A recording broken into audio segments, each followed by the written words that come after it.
Guys, paano ba ito gamitin? May nagtatanong kasi saka may pindutan daw sa gilid. So ito, hindi to pindutan. Hindi to pindutan.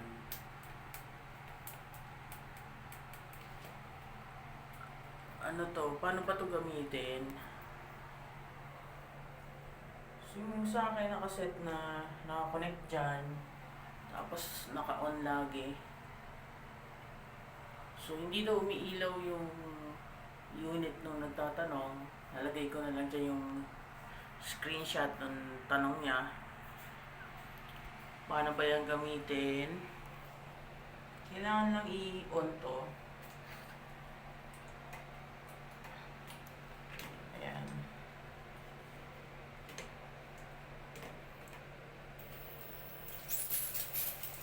Ayan, i-on nyo lang. Tapos, iilaw na siya. Kapag masyado mahina yung tubig, ayan, bawasan ko. Kapag masyadong mahina yung pressure ng tubig, hindi siya gagana. So baka masyadong mahina yung pressure ng tubig nyo. Kaya hindi siya umiilaw.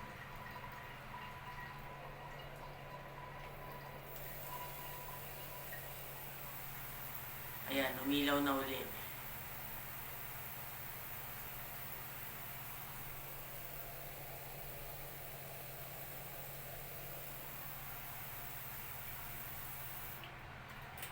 So, ulitin ko lang yung settings nito.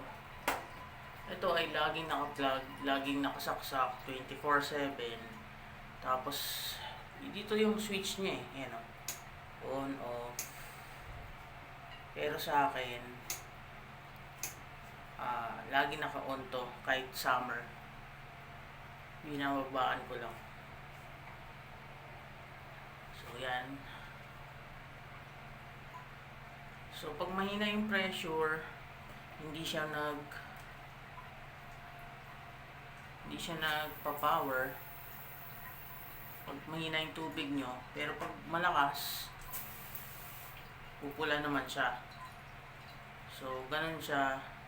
Yung model nito, LH1000, Alpha brand. Luma na to. Mga 10 years na tong Alpha na to.